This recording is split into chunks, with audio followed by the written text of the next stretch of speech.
humility and appreciation, and with a great sense that they belong to my ancestors, especially the women in my family. Thank you.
First name's Doni, last name's Glover, in it to win it for the long haul, baby. We have a wonderful, wonderful show planned for you today. We're going to talk with Aisha Braveboy.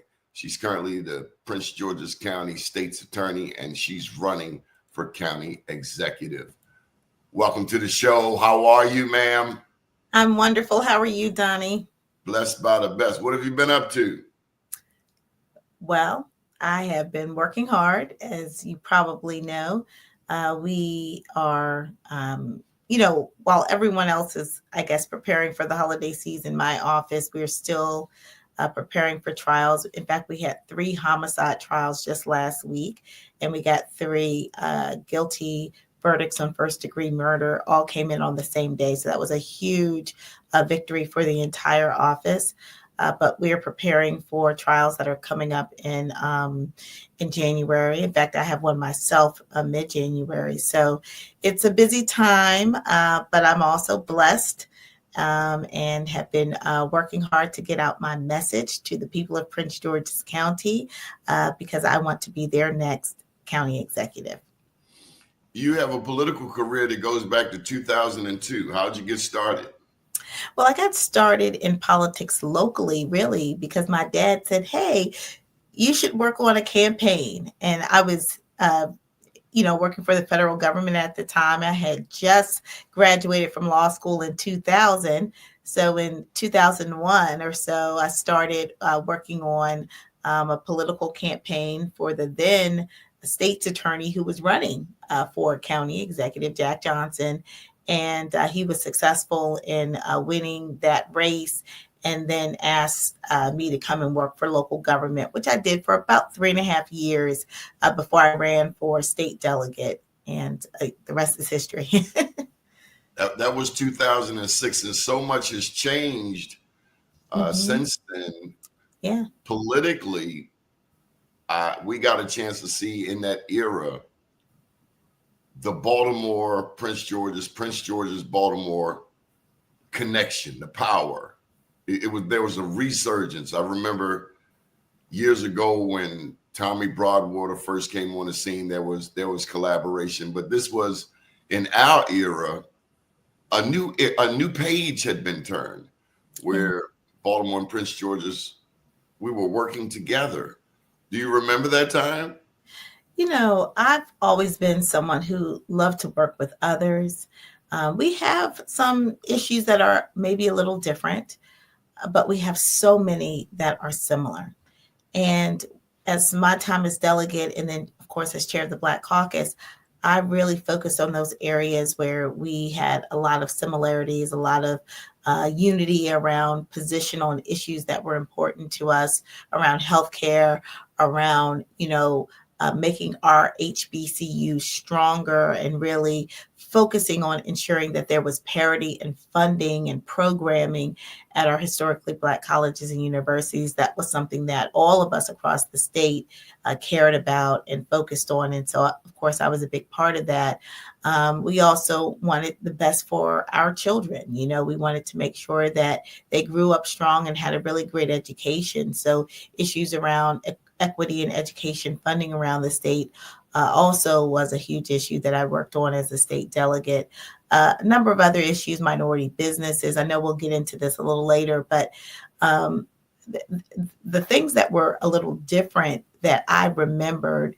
But again, as a human being, I don't care if you live in Baltimore, Prince George's, or Cecil County. If you're dealing with issues like lead paint poisoning, we all have to care about it. That affected the youngest among us, affected their ability to kind of grow up and be strong and be able to learn at their grade level. I mean, these are important issues that, regardless of where we live and whether or not we're facing it directly, that we should care about. I remember the issue of water and people losing their homes over water, water bills. I mean, that was something that was more unique to the Baltimore area.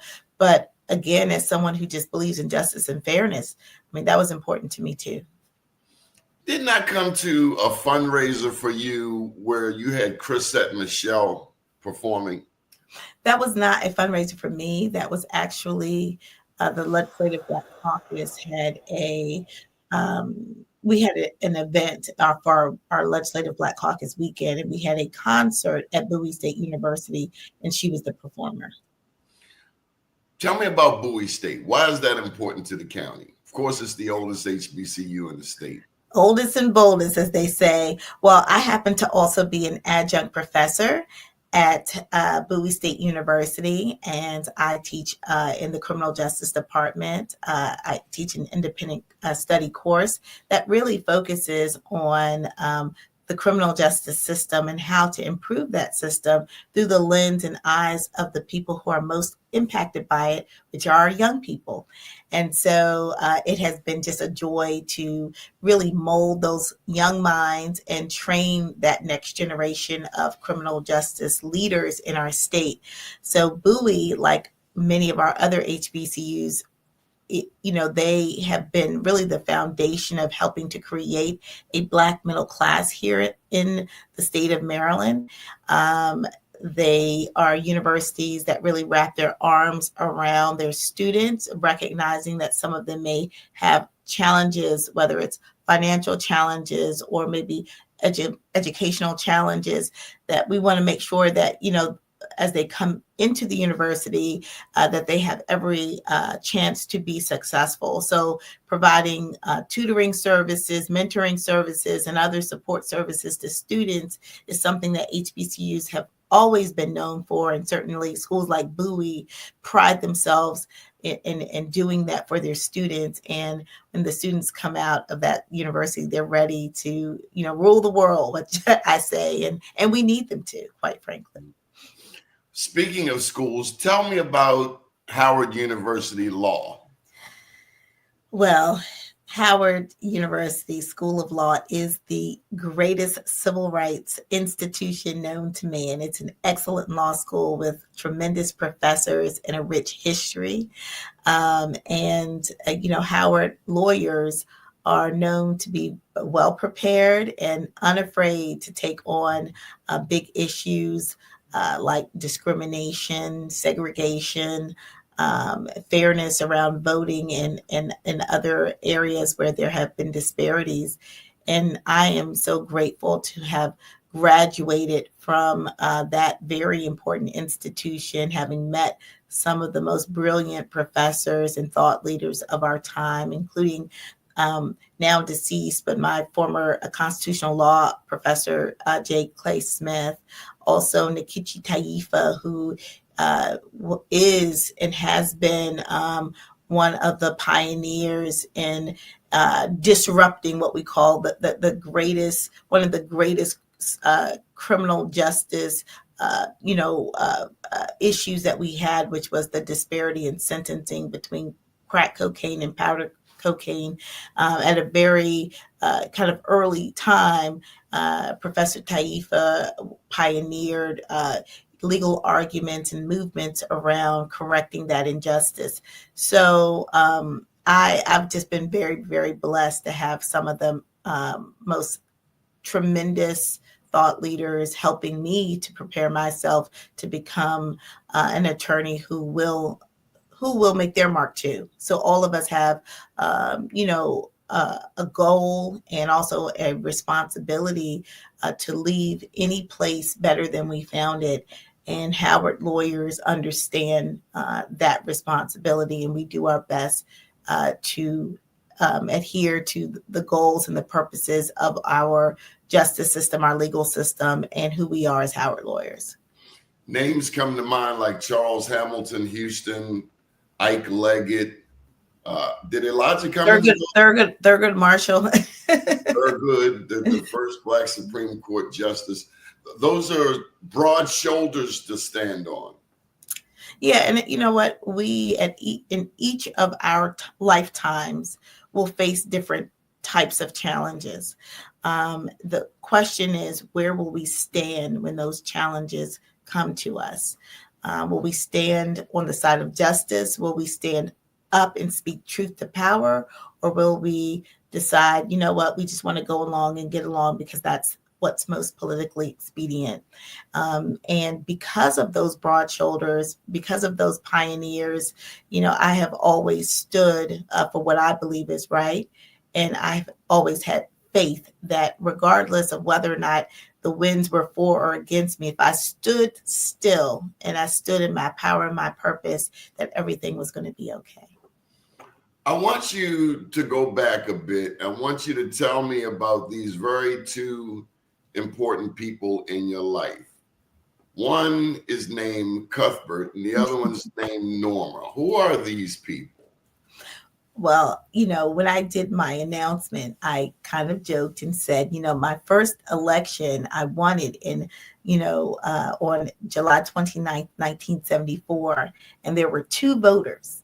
And those two voters were Cuthbert and Norma Braveboy. And by the grace of God, I won and was born to both of them and became second daughter. And that has been my favorite title, the title that has meant the most to me throughout my career and lifetime, the title that has given me the foundation that I needed in order to become the woman, the attorney, the political leader that I am today. And I'm grateful for my parents. My father immigrated here from Grenada, and he immigrated to the U.S. to pursue the American dream. He attended Howard University.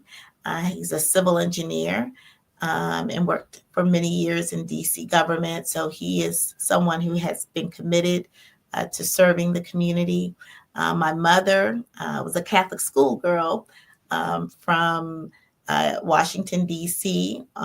My grandmother, my maternal grandmother, and her family were from Southern Virginia. So as with many, individuals at that time, they kind of traveled north, even though technically this area is still the South. They traveled north of where they were in search for a better life, more opportunities.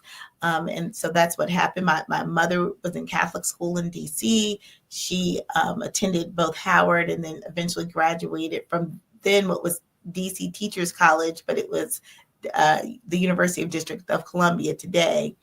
But they met on the campus of Howard, fell in love, had my older sister and then me. And that's my family background and history. One of the things I've always admired about you is your loyalty. If you're with somebody, you're with them. And I've seen you take a stand.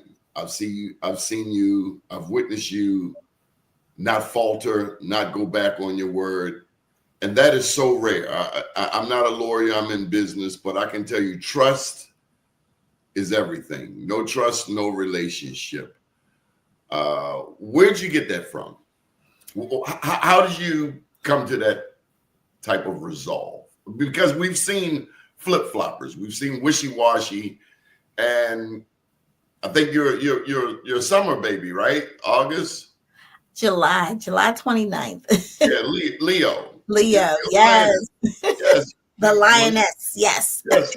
When you take a stand, it is not a game. You're in it to win it. Where did you get that resolve?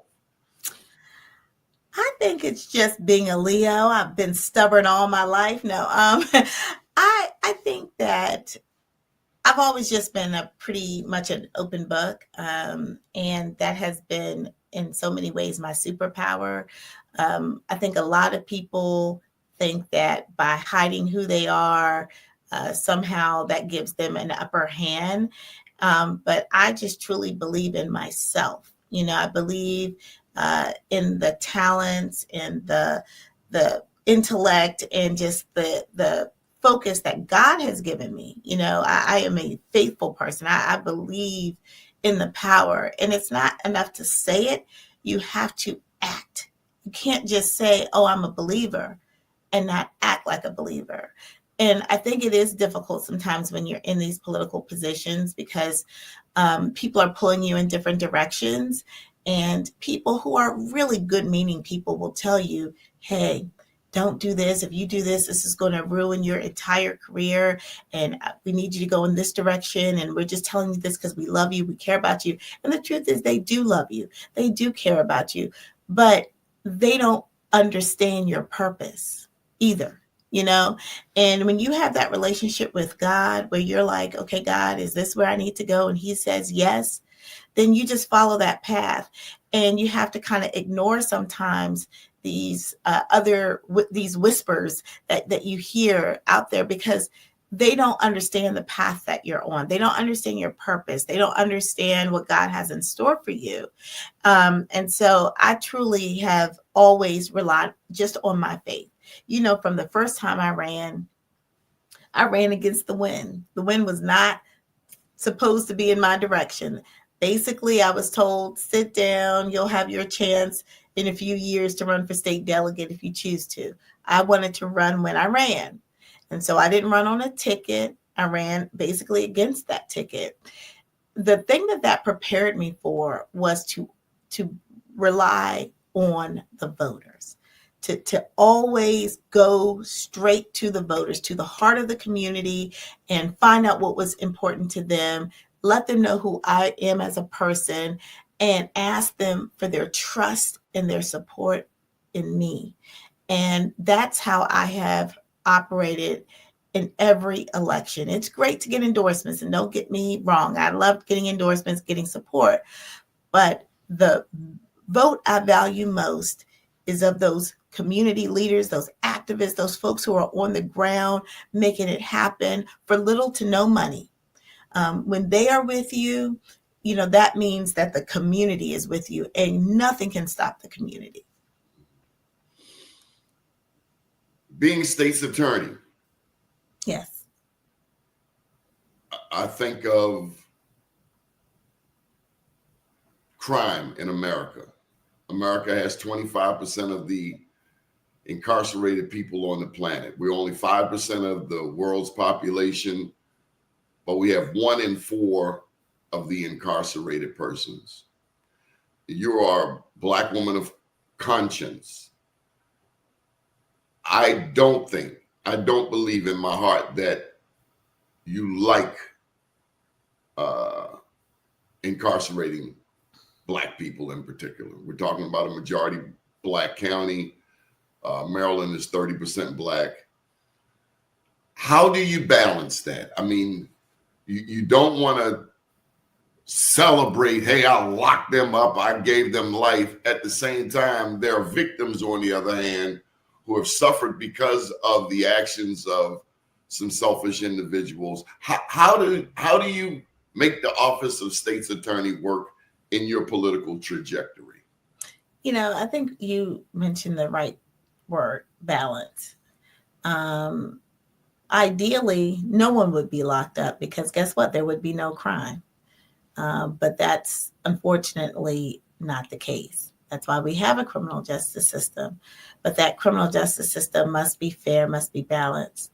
You talk about the number of incarcerated individuals who are Black, but you can probably find an equal number of victims who are Black as well. So it's not really about race. It's really about humanity. And we all have to be civil and treat each other with respect and dignity. So as state's attorney, my goal, number one, my priority is to keep our community safe. And if that means that individuals can't live in our neighborhoods and in our houses and in our community because they cannot conduct themselves in a way that is fair and that keeps everyone safe, then those are the decisions that they made, and then we have to make other decisions, right, for them. So we make decisions to prosecute them. We make decisions to recommend sentences for them. Oftentimes, depending on the nature of the offense, incarceration is recommended. But the system, again, has to be balanced. So while we do that, we also offered a lot of opportunities for restorative justice. I have several programs in my office that with the goal, quite frankly, of keeping people out of prison, or if they have to go, because some people do, that when they come home, they're ready to come back and be productive and not reoffend. So I look at people for who they are, not just when they commit the offense, but then who they are after serving a significant portion of their time as well. I was the first state's attorney in the state of Maryland to have a sentencing review unit where individuals who've committed some of the most serious offenses, but who have been rehabilitated, who have proven and shown that they can come back to our communities, we have worked to give them second chances. And today, over 80 men and women have been able to come home through our sentencing review unit.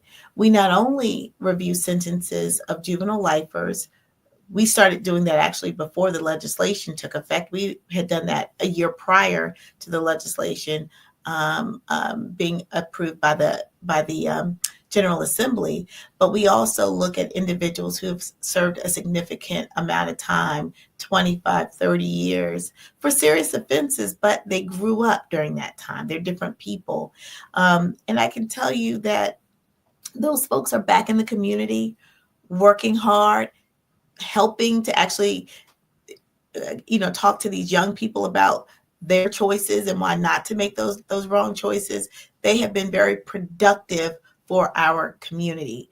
And so I see people for who they are.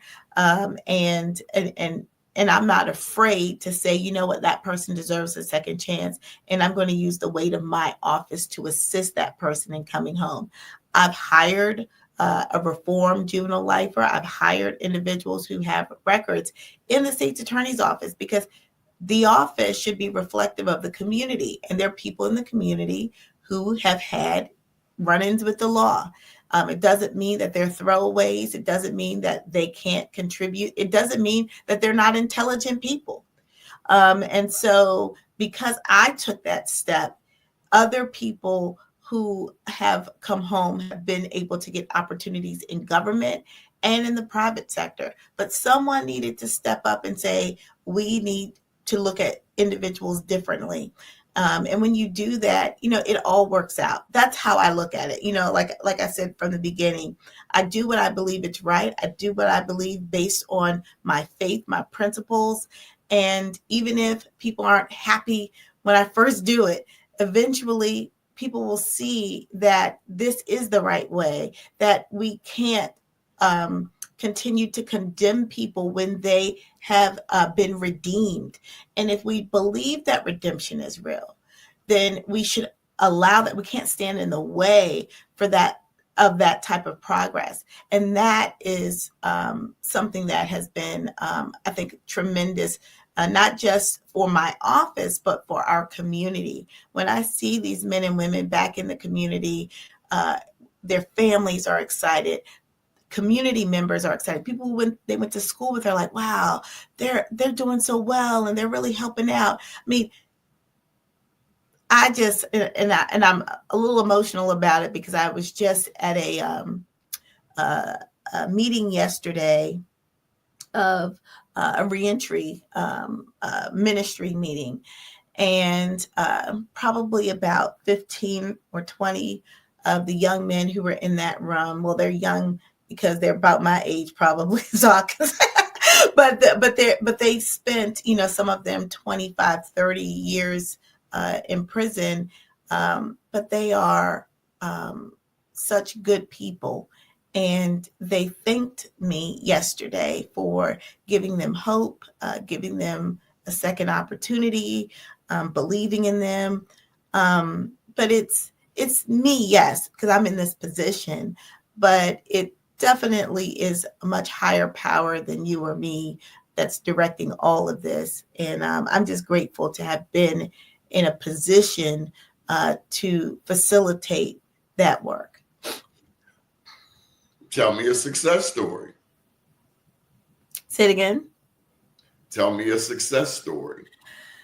There are several, but I will tell you the very first individual who went through our program is now, of course, working for the state's attorney's office, has gotten promotions since since they began working for us because of their own merit, because they're hardworking. They come in early, stay late, help others who are joining the office in their unit.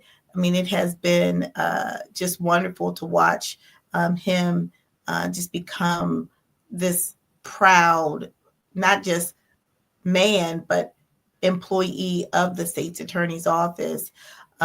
We've another gentleman who I just adore so much. He was one of the first individuals who we helped as well. He now works for the county's health department, and he helps returning citizens navigate back into the community and ensure that they have the services they need to be healthy in the community. But there's so many of those stories. There's another young woman who we assisted. When she was released, she went to Marion House, which is in Baltimore. And there she was able to get a job. She worked at the Baltimore aquarium. I think she now has another job, but she worked there for a while, was able to get her own apartment and begin to live her life. But there are countless stories like that. And again, these are people who served their time, became better people, and are now contributing to our communities. Do you find that other states' attorneys around the state of Maryland are as willing as you to give formerly incarcerated people a chance, a second chance? I have not seen that demonstrated. In fact, myself and Ivan Bates were the only two state's attorneys that testified in support of the Second Look Act.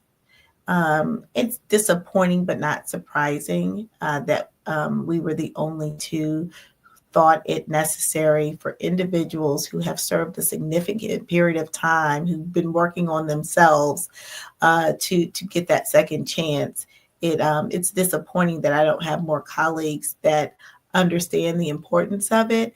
But again, as we lead by example, once we are able to show the 60, 70, 80, 90, 100 stories or more over the years of individuals who have been redeemed, who are back in our community. And guess what? Our communities are, in some instances, more safe, because these are not just men and women. Oftentimes, these are mothers and fathers. Some of them are grandparents.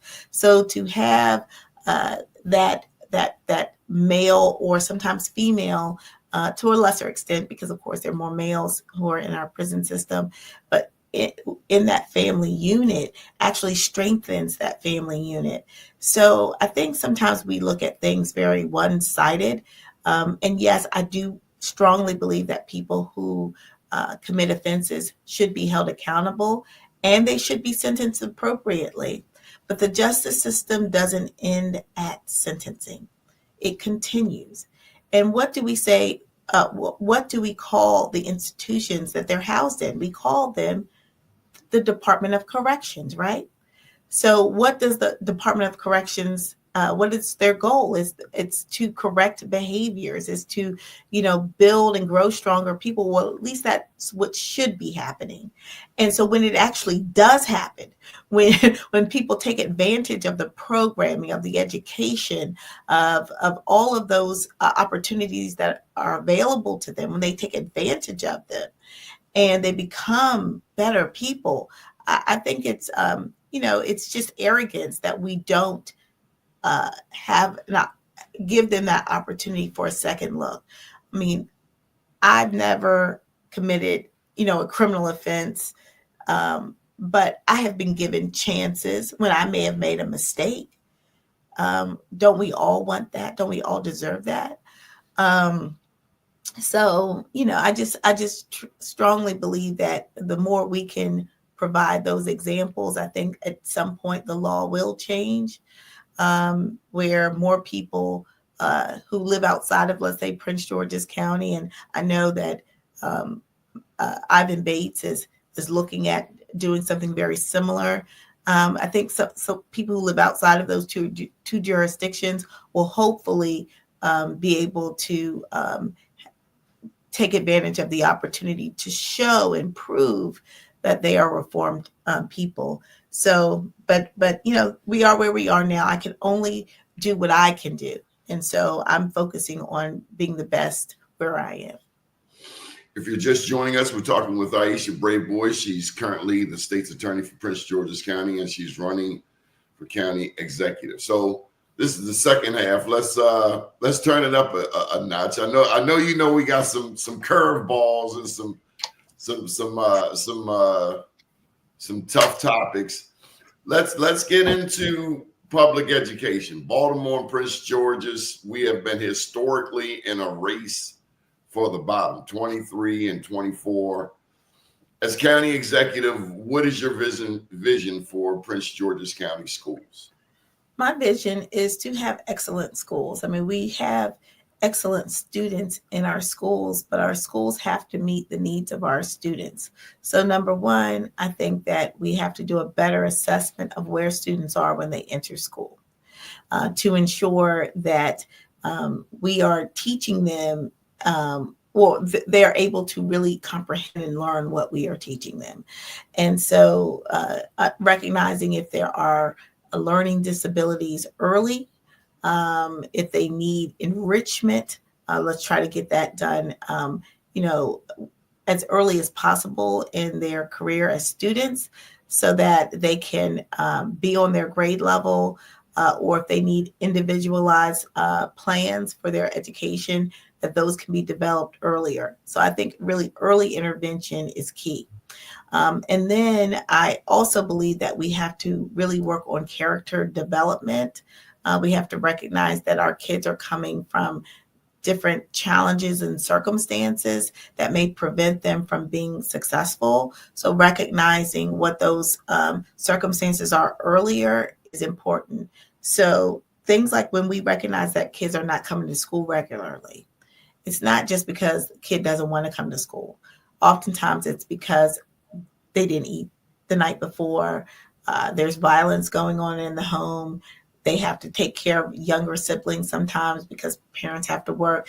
There may be other reasons. We need to get to the root of that, which means we need to have more nonprofits doing work within our schools. We have what's called pupil personnel workers. We have about 57 or 58 in our county, and we have over 200 schools, and we have about 140,000 students. So those 58 are really responsible for doing all of this coordination. And guess what? It's not happening. Guess why? Because it's not enough people, right? But we have a lot of nonprofits in our county. Those nonprofits are not given, I think, the appropriate access to our schools and working in partnership with our schools to provide more services. We have to build capacity so that these nonprofits and counseling services can be more available to students in our schools, and our families, not just the students, but the families as well. So I think that's a way that we don't have to add something to the budget, but we can use existing resources in our community that can assist us in helping to identify the needs of students and families so that our children can be successful. And then we also have to have a strong program that teaches the trades in our school system. Not every child wants to go to college or needs to go to college. But even if you want to go to college, even if that is your goal, even if you have the grades, the scores, and everything, having a skill is priceless. And you know this. I mean, you have a skill, which is your voice, which is your ability to communicate. And whether you went to college or you just, Donnie Glover said, you know what, I'm just going to be, on social media now that social media is so big. Back when we were younger, it wasn't as big, but you could use your voice anywhere, right? Where people, if they have the skills, whether it's hair, whether it's trades, crafts, painting, whatever it is, if you have a skill, you can make money, and even if you're going to college, instead of, taking out loans to pay for college, if you can use that skill to earn money to go to school, well, then you're debt free, right? So I think we have to value trades more. I was just thinking about it the other day. I probably pay people who don't have formal education more than I pay for the services of people who do, right? Whether it's dry cleaning, hair, the people who fix my house or clean my house, all of those individuals, some of them may have gone to college, but they didn't need to in order for me to want to procure their service. And we have to teach our kids to be entrepreneurs. We have to teach our kids to value all forms of work. And so I think it's extremely important for us to have schools that are preparing our children to really take over all aspects of society. And we don't do that very well. We really don't, which is why oftentimes our communities, we are not self-sufficient, and we need to be. So I'm looking forward to working with the Board of Education, with our, because nothing is done in a vacuum. I can't do this without partnership. I'm looking forward to working with our council, with our delegation to create more of these programs and offer more of these programs within our schools so that our young people are excited, that they have some purpose behind, them, and that I think they'll be even more successful, quite frankly. But we have great students. And so while we do have some challenges within our schools, don't let that cover up or hide the fact that there are some brilliant students who are doing quite well, who are going to some of the best universities, and they are achieving. So we can do both, is what I want to get across. We can do both, but we got to have them in school. They got to be in school, and they have to be focused. Tell me about an educator, a teacher, a principal who gets it in Prince George's County, in gorgeous Prince George's County.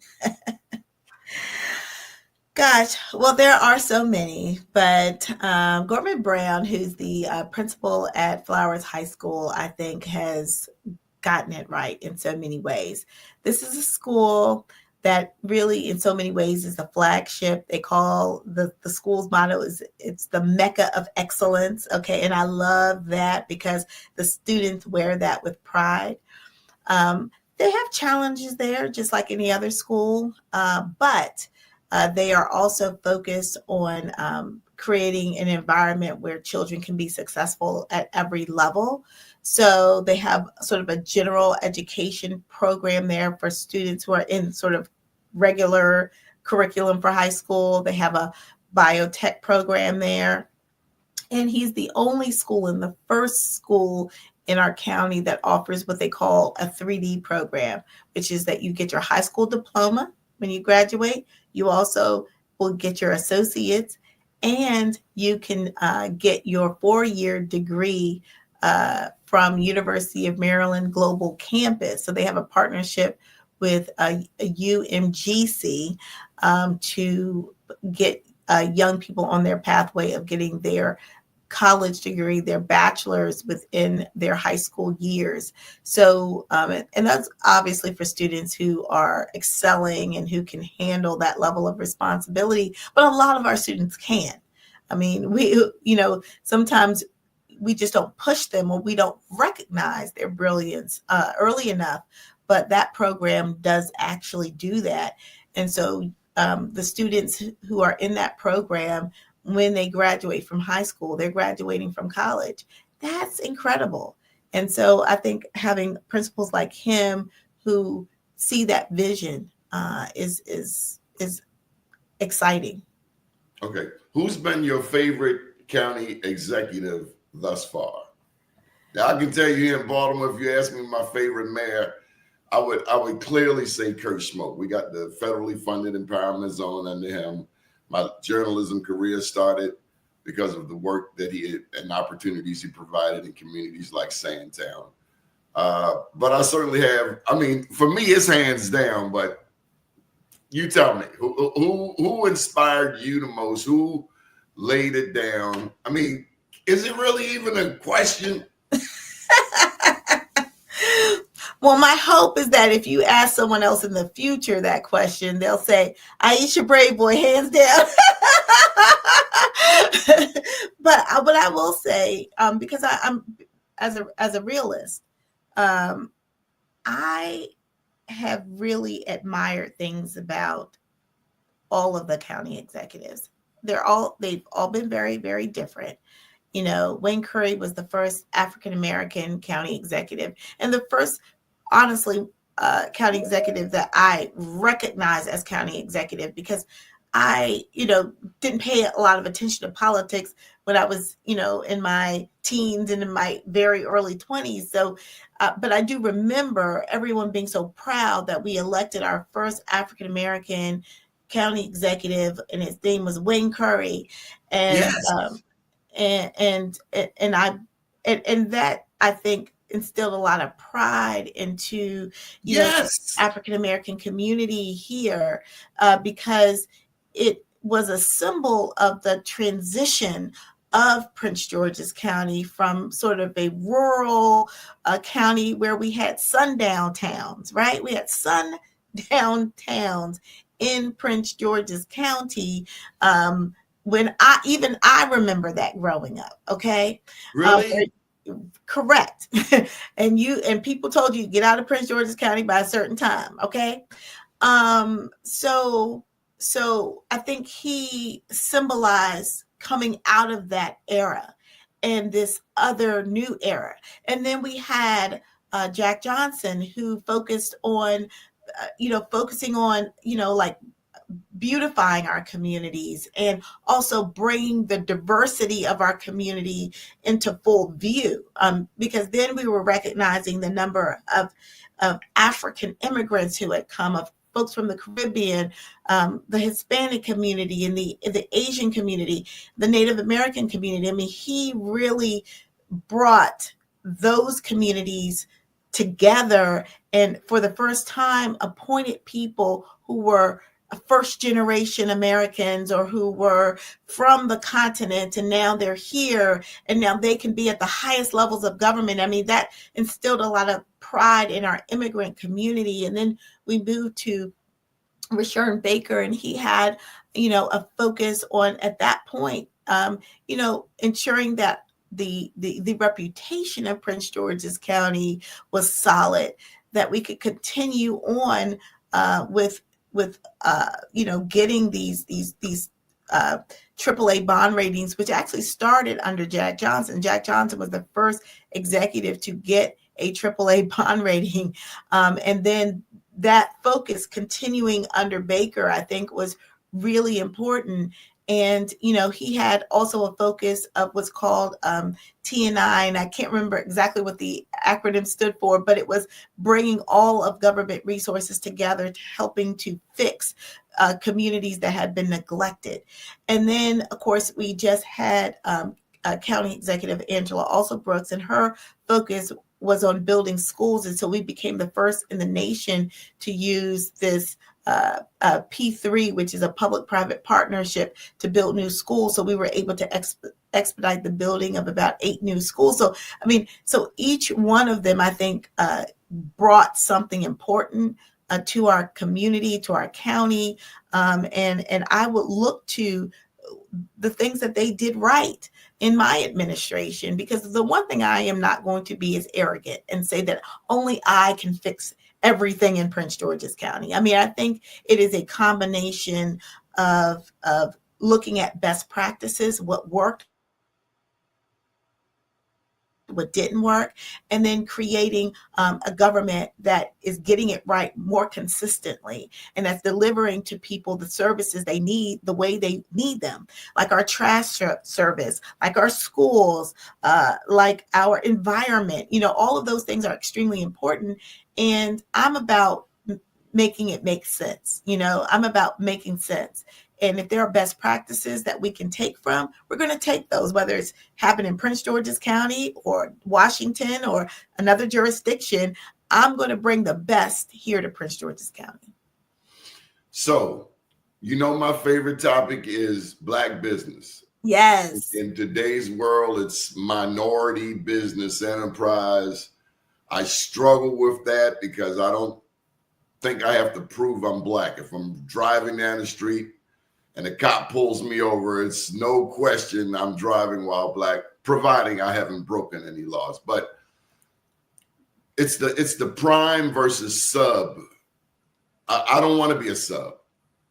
People like you have inspired me to be a prime, to be a leader. I don't want to work for someone else. Be that as it may, tell me about your vision for minority business enterprise in Prince George's County. Well, my vision is your vision. I want to see billionaires that are coming out of our county. The reason why it's important that we have billionaires is that billionaires do business with individuals who then become millionaires. And then millionaires do business with people who may become 1,000, 100,000-aires, which is good too, because we want to build wealth in our community. And those individuals, all of them are supplying jobs and opportunities for people in our community to earn money, to have a sense of purpose, and to contribute to our local economy. So the reality is government can and has for others been a foundation for wealth. I mean, if you look at some of the wealthiest people in this country, they are defense contractors. They do business at the federal level for government, okay? And they are making billions. And then they are doing business with who they want to do business with. And those individuals are making millions. And it trickles down into those communities that where they live, with people who they know. And government has to do a better job, especially those governments that serve minority areas. Well, really all government, but in particular, we see the disparity in treatment in contracting. It's not enough for us to say, well, there's a disparity. We got to fix it. We have so many companies that are really good, strong companies that never get any local work. They may be able to do work at the federal level, but when it comes to the county, they're iced out. They're iced out because, not because the executive or the department head doesn't want them to get opportunities. It's because the middle management within these procurement agencies always find a way to say no. Always find a way to say no. Always find a way to stick with the contractors that they've been sticking with for 30 plus years. But guess what? Those contractors don't live in our community.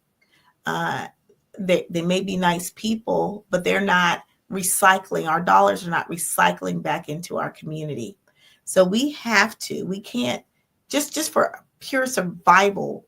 We can't continue to procure our major goods and services, contracts, construction outside of the county. Because when we do that, we take the wealth that's within our county from our taxpayers, and we give it to individuals who don't recycle back into our local economy the way that we need them to. That's why when we're looking at closing $157 million budget deficit, people are always thinking, oh, well, maybe they need to raise property taxes. No, we're not going to raise property taxes. What we're going to do is we're going to raise our standard in how we do procurement, how we do business, so that we're being smarter about making sure that we're recycling the 3 or 4 billion that we're spending yearly in contracting, that we're spending in a way where the individuals who are benefiting are also taxpayers in our local economy. The business tax, the income tax, the employment tax are being paid locally because they're local businesses. That's what we have to focus on. So I'm all about making it make sense. It does not make sense to me that we have not had a strategic plan to spend our dollars in a way that we will not only get the good or service that we're procuring, but that we will get the tax benefits from that as well. And that's the only way you can do that, is if you're procuring more locally. How do we keep Prince Georgians from moving to Charles County? Well, I mean, people are going to move where they believe is, in their best interest. Some move because it's more affordable. Their tax rate is lower than ours. You can buy more home for, for less money, quite frankly. And so some people are going to make those choices. So we do need to build more housing options here. When we say affordable, that doesn't mean low income. It just means something that makes sense for a family of two raising kids who don't want to spend all of their household income on a mortgage, which we don't want them to do, right? We want people to be able to vacations and enjoy life and all of those things. And so some people are going to choose to move there, but others are going to want to stay in Prince George's County. So we have to make it work for them. So again, housing choice makes sense. I think making sure that we don't raise the tax rate, that will send a message to people to leave. We say we're going to raise taxes. We're not going to do that. And we're going to focus on our school system, because people, when they give birth to their children, they have dreams for them. And so they moved to help their kids build those dreams. And so we want Prince George's County to be looked at, because it is a place where dreams can come true. So focusing on that as well is important to us. So, I have some plans, some thoughts, some ways I think we can keep people here, but making homes more affordable is key to that, and improving our school system in a way that people can actually see the difference. And then also, valuing our seniors, keeping our seniors here, making it affordable for them to stay in our community, building more senior friendly communities where people can age in place. These are some ways to keep people here. Tell me about healthcare. Prince George's County Hospital comes to mind, but your vision for healthcare in the county. Well, Prince George's County Hospital, which is part of Capital Region Health, a part of the University of Maryland medical system, it's a important asset in our community. But when it was built, it was too small, and we're seeing that now, that we need a larger hospital, and so that's something that I will absolutely be working on. But one of the things that we don't have, which is so important, we don't have a long-term mental health treatment facility in the county. I would like to, in my administration, open a long-term mental health treatment facility where individuals who have serious and complex mental health issues who cannot live safely within a home. That there is somewhere that they can go where their families can visit them, so that those family bonds remain strong, but that they're not in a position to hurt those who they love. And so, How did you come to that? well, I came to that. As state's attorney, I see a lot. I see a lot. And this one case that stuck out to me is a case of a young man who was 15 years old. He shot and killed his mother, his younger brother, and he attempted to kill his father. Luckily, his father survived. I've developed a good rapport with Dad.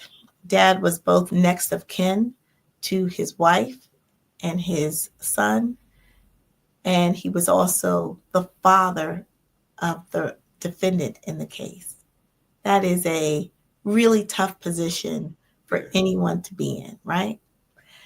And in talking with Dad, he's sad, angry about what happened, but he also cares for and loves his son and recognized that he was going through some mental health concerns.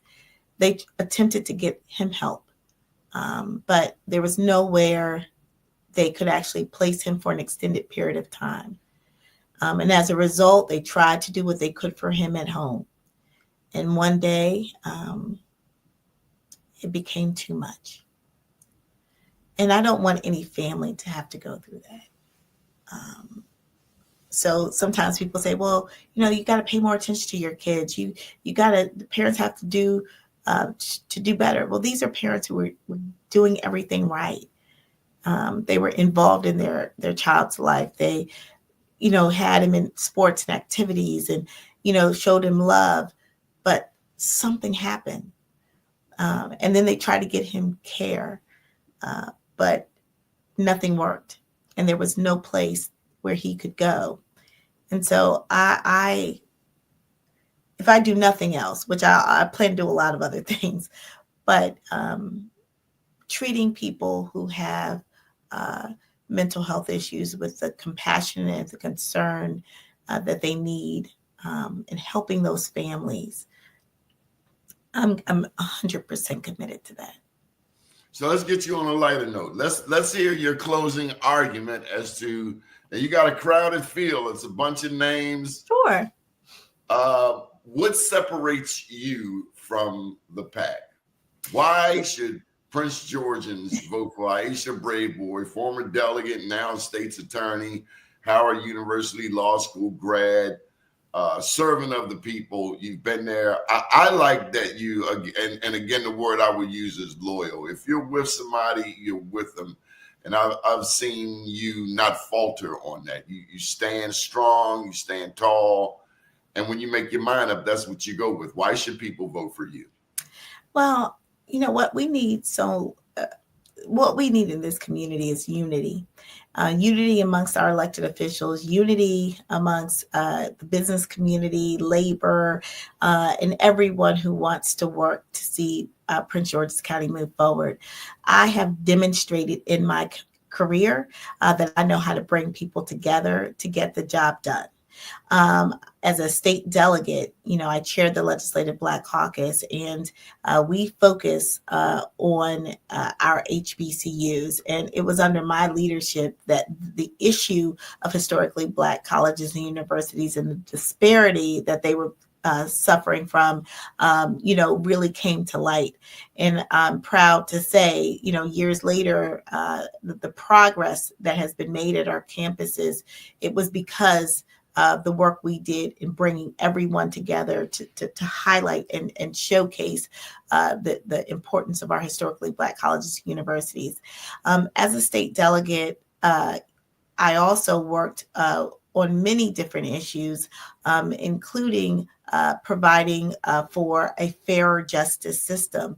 It was important that we not arrest people who had small amounts of marijuana in their possession. So we began that process of decriminalizing marijuana. And of course, today we have legalization to an extent here in the state of Maryland. But again, that was an early foundation of looking at what was fair and just in the system. And now, and staying true to that. And now we see the results of that we have a system that is fair, meaning that, those issues that are important in our criminal justice system, those violent offenses, we're going to go hard on. But those things like marijuana, we now have legalized marijuana where people are selling the substance legally. Meanwhile, there were people whose whole careers were destroyed over the use of marijuana. So, like you said, being loyal, not just to people, but to causes, to issues. But as state's attorney, I have worked really hard to modernize my office. When I came to the state's attorney's office, we were the lowest paid office in the state. We were churning state's attorneys out. We would make them, build them up, and then they would leave. Today, I can tell you we are now one of the highest paid state's attorney's office because I was the squeaky wheel. I worked hard to develop for the first time a salary schedule and plan for the state's attorney's office. Had never been done. I had to work with the administration. I had to work with the county council to get it done. And now I can say that we are an office that recruits from other offices, that we are competitive, that we are able to keep people who are excellent prosecutors in the office because they know they're going to be paid fairly. But I got that done working with everyone. It couldn't just be Aisha. I can't will it. I had to work with other people to get it done. In addition to that, I opened with my good friend, John Carr, who's our sheriff, a family justice academy. The vision there was for families to be able to, who are dealing with children who are in the criminal justice system, to have somewhere to go to get services for the entire family. We did that. I went to the governor and I said, Governor, I need your support. He provided a grant for us to open this Family Justice Academy. And now myself, along with Sheriff Carr and a number of community partners and stakeholders, hold sessions on Saturdays for families grappling with young people who are dealing with issues. So my point is, I'm a unifier. I'm someone who doesn't want to take all the credit. Let's work together to get the job done. And that's what we need here in Prince George's County. It can't just be about an individual's personality or ambition. It's got to be about the people. And I am a very humble servant. I'm effective, but I'm also very humble. And it's that humility that allows me to get things done. For instance, I went to the federal government, our federal partners, our U.S. senators, and said, I need a new digital discovery software system for my office because we don't have one. And guess what? I was able to get $500,000 to create that system.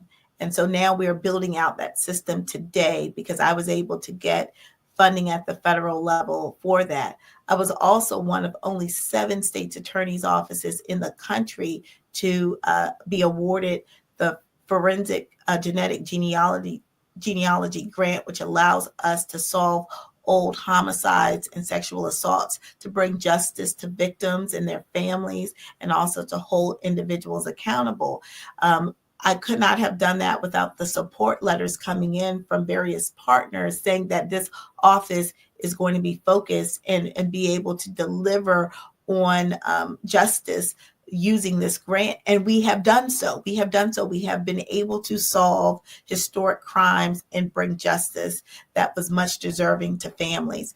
So again, I'm a unifier. I'm smart. I know government. I've worked in government. In fact, I'm the only candidate that's worked in every branch of government. I've worked in the executive branch, the legislative branch, now in the judicial branch. I'm an adjunct professor So I really, I've worked in the public sector. Sorry, public sector, yes. But I've also worked in the private sector. I've had my own business, and I worked for the largest children's healthcare provider in this region, Children's National. So I'm someone who has a lot of important experiences, and someone at every stage has been able to deliver by bringing people together to get the job done. And I look forward to doing that as county executive. I can't let you go without posing this to you. What is your shot of hope to the little Black girl in Prince George's County? I have 2 granddaughters now of my own, and I'm always looking to be a better pop, a better dad to my daughter. And we live in a sexist world. We saw what happened to Kamala. I thought sexism had a big part to do with what America is ready for, what America is seemingly not ready for. What is your shot of hope to the little Black girl out there watching Aisha Braveboy on television, seeing her run for county executive, wondering if she can or can't, what she is to look like, what she is to be like, what she is to hope for? Your shot of hope. Wow. And I'm so happy you asked this. I was actually at an event, and this little girl looked at me as if she knew me. And her mother says she knows who you are. She always lights up when she looks at the news and you come on, because you look like her. And that just warmed my heart. And I realized that there are little girls, and maybe little boys too, that see something in me that they think is like them. And I want every child to know that they can grow up and be whoever they want to be. I wasn't the brightest. I wasn't the most popular. I wasn't the best dressed. I was an average student who fought hard to get good grades, who just stayed, determined and dedicated to a mission and a purpose. And I've been like that all my life. And so I've had disappointments. I've had failures. I haven't gotten all those things that I thought I should, but that did not deter me from staying focused and believing in myself. And so what I want for every child to know is that you're purposeful. Your life has meaning. Your life has purpose. You are powerful. And to always have that confidence in yourself.